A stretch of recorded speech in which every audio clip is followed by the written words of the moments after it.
the President and the office bearers of Rotary Club here in Colombo, thank you for this invitation. I'm honored and privileged to be here. I see a few faces I recognize, and it's great to see you. I see Mr. Seneca here. I think you were the first one to invite me to speak here about 10 years ago. Mr. Ravi is here, and many others. So thank you for taking the time to be here. I'm honored to share on the topic which is very dear to my heart, Transform Sri Lanka, or Die Trying. We're living in an age where once again we're seeing a mass exodus out of the country. Sri Lanka, every time when it gears itself up as a nation to prove our potential, we have another cycle of violence or a cycle of some sort of calamity that causes some of the best and brightest of a generation to pack up and leave. And these consecutive brain drains have crippled our capacity. And we as a country, even though the world expected us to perform at a high level at independence, we were Asia's first democracy. We were just number 2 when it comes to economy in all of Asia, just second to Japan. Some refer to us as the Switzerland of Asia. Despite all that potential with high rates of literacy, high rates of capacity with the population, because of our inability to create an inclusive Sri Lankan identity where we could thrive as one and have visions and aspirations for a whole nation, because of consecutive cycles of violence, and also due to many eras, incompetent, corrupt political leadership, we haven't lived up to our potential. But that's the story we all know.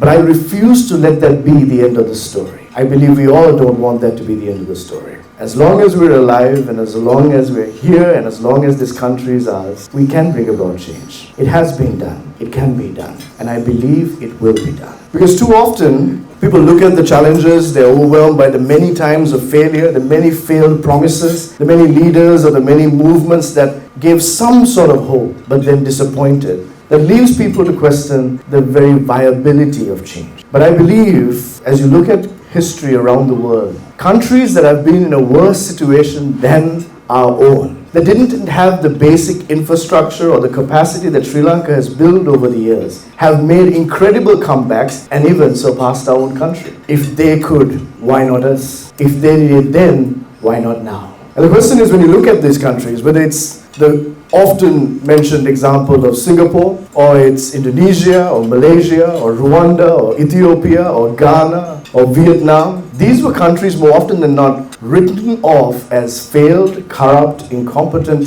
violent, poverty-stricken nations. But there was a generation that lived beyond the parameters of their own selfish ambition, had a vision for the nation, came together and propelled forward until they saw results and kept ensuring to hand over to a new generation to take it to greater heights. Can we not do that here? I believe can be done, and it should be done right now. So my journey began, as was mentioned in the introduction. I was studying in the United States, and many of my friends who were studying abroad were looking for ways to stay back. Too many Sri Lankans get scholarships to study abroad and then use that as an excuse to never come back. And I felt very strongly about saying, I have received education in this country, I have my foundation in this country, I cannot suck the nation dry for everything it can give me and then walk away. I have to serve. And I remember saying no to my opportunity to work. I was in Capitol Hill at the time in Washington, D.C. I said, no, I want to go back home. And my passion was, how can we invest in the next generation to try and build the Sri Lanka that we all dreamed. And that was the creation of Sri Lanka Unites, investing in a new generation of leaders to pursue authentic reconciliation and thereby create an inclusive Sri Lankan identity. You know, it's amazing that in Sri Lanka or in anywhere in the world, when you share a crazy idea of this is what we want to do, this is what we want to accomplish, very often you have people say it's not possible, not here, it won't happen. The naysayers are in abundance. And unfortunately, Sri Lanka is no exception. And I remember saying, oh, it's impossible for you all to start a new movement. It's impossible to, mobilize young people. The war is still going on. Reconciliation is not possible. There's a raging civil war. And so we said, no, we have to engage this next generation. And we started.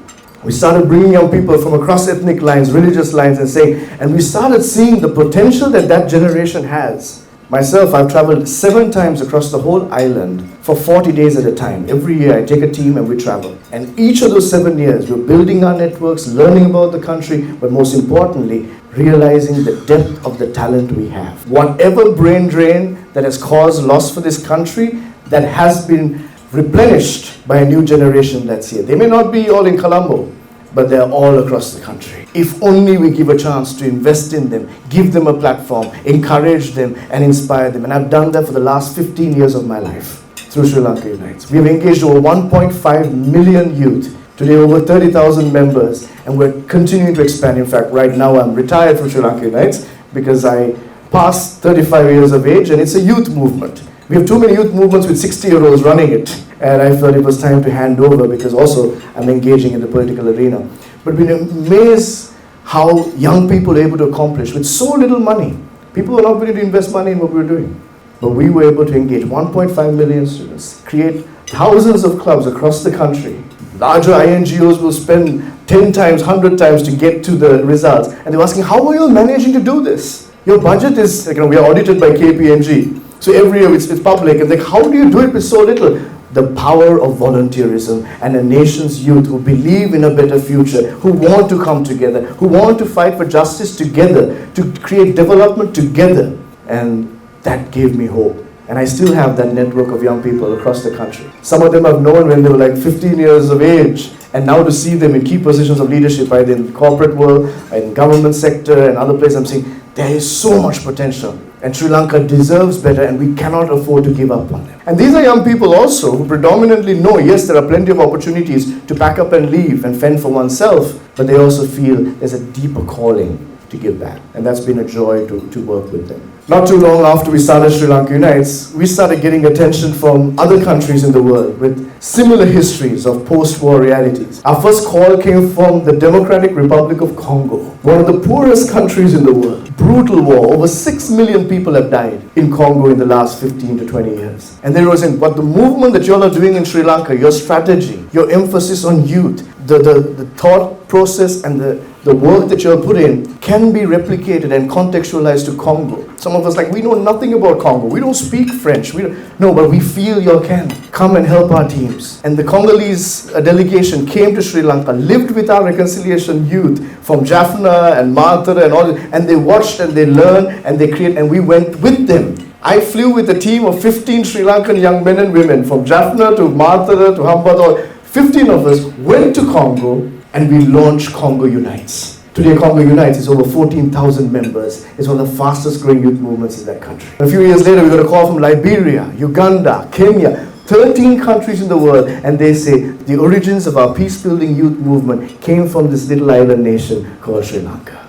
I'm so proud when I go to these countries, even in Colombia, in Afghanistan, in Israel, in Palestine. And we started seeing that not only Sri Lanka we're trying to live to overcome the challenges of our nation, but we as a nation have the potential and the capacity to be a nation that gives. Not just with our resources, but with insight, the bigness of our people's hearts. It's not just the hospitality. We were destined to do more for humanity, not just survive. That sounds impossible with our current reality. But then just a few years ago, actually it was 2019, we were doing all this grassroots work, we were getting recognition internationally, but we looked at the national reality of how policymakers and politicians continue to divide and rule, continue to create racism and hate, and continue to ensure that incompetent people rise up the rank into crucial positions of power and devastate the nation even more. I've met some amazing, intelligent, capable people from my father's generation. Many of you. But the sad thing is some of the best and brightest of our parents' generation said politics was dirty, governance was dirty, so they stayed away. And when you create a vacuum in that kind of positions of power, that vacuum is filled by others. And the worst of a generation, scoundrels of a generation, went and occupied positions of power and influence. And it doesn't say, take a rocket scientist to tell you, if you leave it to the scoundrels, what you get is almost inevitable. Serving was not part of their equation. Plundering, ravaging the nation, to ensure that their political careers was established, to ensure that they cut corners just to win the next election. They abused power just to ensure that they and their families can get richer. Can you imagine that this beautiful island nation, that 70% of our budget was governed by one family? And we were okay with that, or we were not, but the good people are out. You're not in a position of influence to make a difference. We watched this happen. How much longer can we watch? Even now, people that we thought that had some sort of refinement and dignity and an idea of liberal values and progressive values, now banding together with the very bankrupt individuals that have ransacked this nation for power, not for a sense of serving the nation. How much longer can we watch? And that's, as last time I checked, we're still a democracy. So what you eat is who you are. And in a democracy, who you vote for is who you are. So we need to transform the hearts and minds of people, but also give them the alternative. We started doing research across the country. And every time they said, yes, I know I'm not voting for the most honest, or the most educated, or the most competent person. But who else? I'd rather go with the known devil consistently. But the reality is the known devil is taking us to hell every day, but you're still cozying up with the devil because you say you don't have an alternative. So why not create that alternative? None of us started life saying, hey, let's try and be in politics. No, but it requires a generation to stand up and say, we need to work towards transforming this country. So in 2009, we launched a vision for Sri Lanka. 2019, we said, when we are 65 years old, or when we're in our mid-60s and when we should retire, what's the kind of country we want to hand over to our children and our grandchildren? Because I may not be responsible for the country that I inherited, but I am very responsible for the country that I'll hand over to my children and my grandchildren. And so that's going to require a 25-year strategy. So in 2019, we called a summit and we said, Sri Lanka at 100 years of independence, we'll be in our mid-60s, we're going to retire by then. What's the country that we want to leave for our children? What sort of economy, what sort of governance structure, what sort of victories and dignity do we restore upon this nation? Huge dreams, ambitious dreams, dreams worth fighting for, dreams worth setting apart a life for. And we did. We created that vision. We have our 10 milestones that we want to see by the time we're 65, by the time Sri Lanka celebrates 100 years of independence. And then we said, now we need to have young people and all who want to run for office to be trained and equipped to have an opportunity to not just be competent, but to have the skills to win.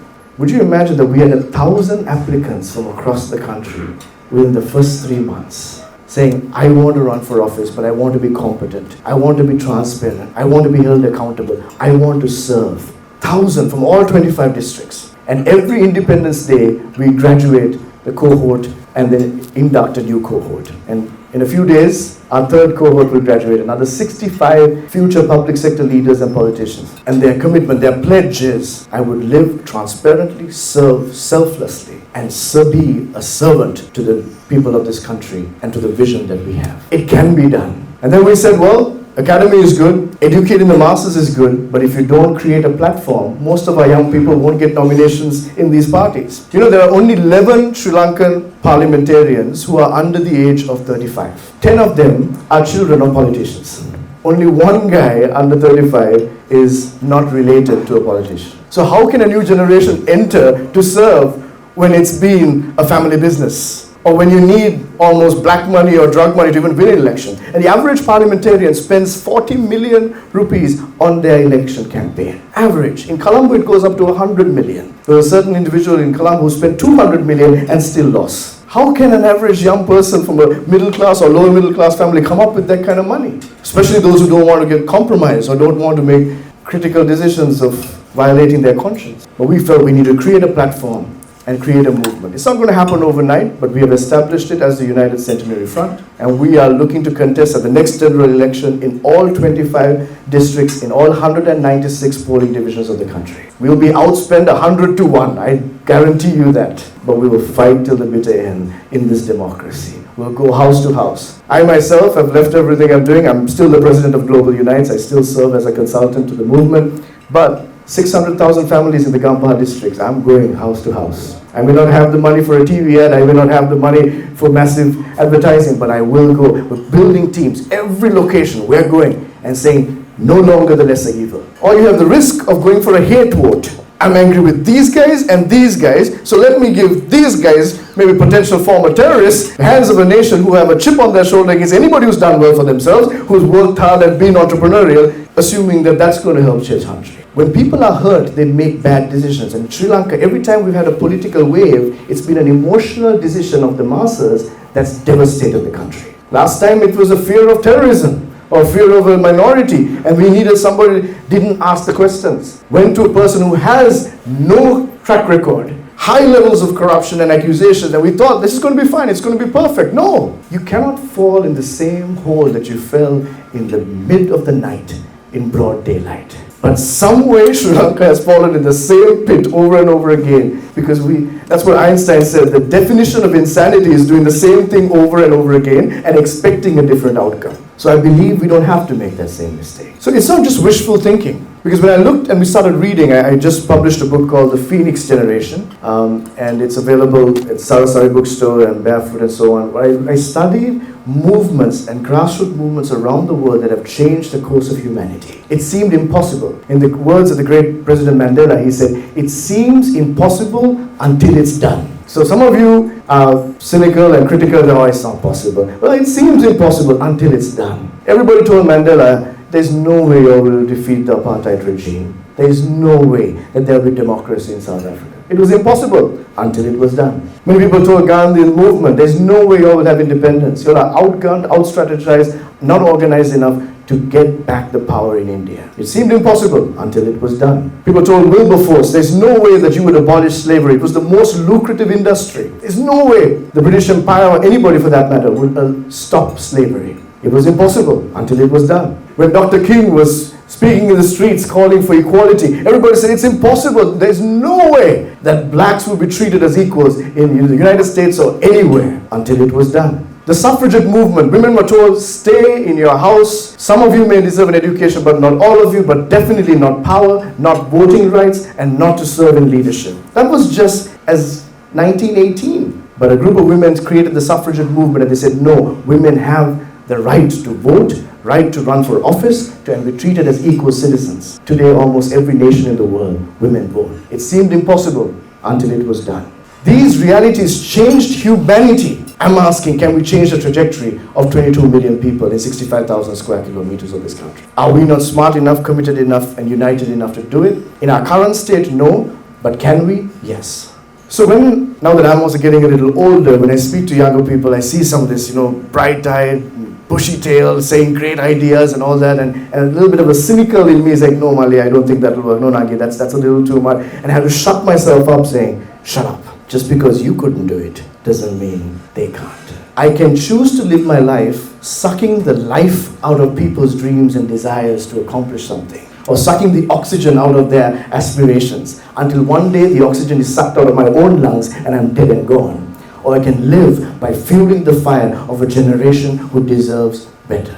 Standing with them, encouraging them, paving the way for them. We need people who have created wealth, who have great wisdom and experience and a passion for this country to stand alongside a generation and say, you know what? I'm going to give you guys a shot. How can I support? How can I introduce you to people? How can I guide you in a way that will help you learn from the mistakes that we may have made? How do we pave the way? And I'm so inspired by people in my team.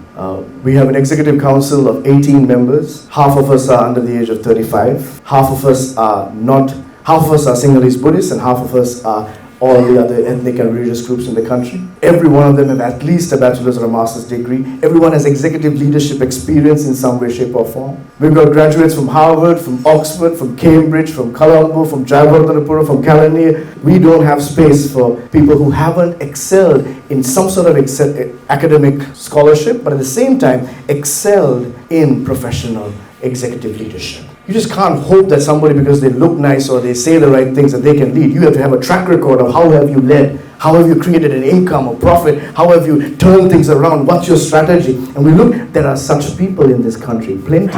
We just need to pave the way for them to be in the right places. Just imagine your dream cabinet for this country. What if, just imagine a dream that the most competent and capable individual resides in all the crucial positions of leadership across this country? Do you think it's going to take 25 years to transform the country? Today the government sector has 1.5 million people working in an island of 22. England, that has 3 times our population, has only 600,000 public servants. We have 1.5 million. We spend 900 million rupees a year paying for a public sector that hasn't gone through an audit or a performance evaluation in 3 decades. When President Rajapaksa came into power in 2005, there were only 600,000 in the public sector. That regime went along giving government jobs as if it was party favors to 1 million people. No qualifications, not competent for the role, but that was their thank you for your support at the election. They were very generous with public money, and now generations are paying while we silently watch. We cannot allow this to continue. Even now, on military spending, Our country spends only next to North Korea on military compared to the size of the population. 15 years after the end of the Civil War. Why? We spend 200 billion on education, 580 billion on military spending. And a good chunk of it to give protection to VVIPs, including presidents and families who bankrupt the economy. Over 110 million a year for protection just for that one president. Why are we okay with this reality? Why are we okay with your children and your grandchildren paying the brunt of this curse without standing up within the democracy and bringing about change? My wife and I got a very good offer last year for both of us to go to the US. We both got teaching positions at, we looked at the offer and were like, wow, this is much better than what we're living right now. And our children are guaranteed a good education and a good environment. But we looked at each other and said, we're called for Sri Lanka, whatever happens. But then we asked ourselves the question, what if our boys turn around one day when they're us and why didn't you leave? Why did you make us live through this? And then the only thing we could tell each other is, then we better work damn hard to make sure that the Sri Lanka is in a better place when they're adults, that they'll say, we see what you fought for, now we will build from there. And that they would also not live comfy lives, staying in a subculture, not understanding that 50% of our population is living under the poverty line, missing a meal. Over 56,000 children are severely malnourished under the age of 5, which will have repercussions in 15 years with the immunity of a child, that they will see the pain and they would also want to be people who are part of the solution and not hiding for cover when things are going different. So am I idealistic? You bet I am. Am I willing to work hard to the end of my life to bring about change? I give you my word. Is it just me? No. Thousands and very soon hundreds of thousands and millions. We will build. We live for this. Sri Lanka deserves better. And I'm just here to ask you, give a new generation a chance. Your wisdom, your wealth, your networks, your support. We need it. Or you can have a long-term date with the devil because he's known to you. So it's time we break the shackles. And already when we're starting to work, we realize we're getting attacked. We have to be cautious about security. We're getting called into random CID or whoever security personnel who say that you talk to. We know they will harass us till we get sick of everything. But we're not shutting down. We're not going down without a fight. And if it's one or two individuals, then it's dreary. But this is a generation that's rising. Would you come and stand alongside? So I shared a lot of the why, but I'll conclude with one more why, and then I'm sure you have a lot of questions on the how. How does this transformation happen? This election is going to be crucial, but it's also hopeful. 35% of the voting population is under the age of 35. It's one of the largest youth blocks we've ever seen in election. And guess what? None of them have any loyalty to any of the established politicians. They don't care. At the same time, they're the most active women have been in politics in Sri Lanka's history at this election. And we believe that there will be a lot of sanity coming into the political discussion with a lot of women stepping up and taking their place in society. And we also believe that this is maybe an election where people have gone right to the bottom of their existence, that maybe they'll think with reason as opposed to emotion and short-term favors. Because they've realized this emotion and short-term favors has dug a deeper crisis for us. And they've experienced it. And now they're asking the harder questions. If you monitor social media, there are more and more Sri Lankans trying to understand about the economy, understand about the constitution. So many YouTube vloggers in Sri Lanka who've had amazing gains have been people who are sharing substance on the economy, on the constitution. And people are asking questions on policy. There's some substance, there's an awakening of the civic mind and an awakening of an inclusive Sri Lankan identity. Say we're not going to be pitted against each other just so somebody wins. That gives us hope, and we're going all out to see transform Sri Lanka or die trying. Thank you very much.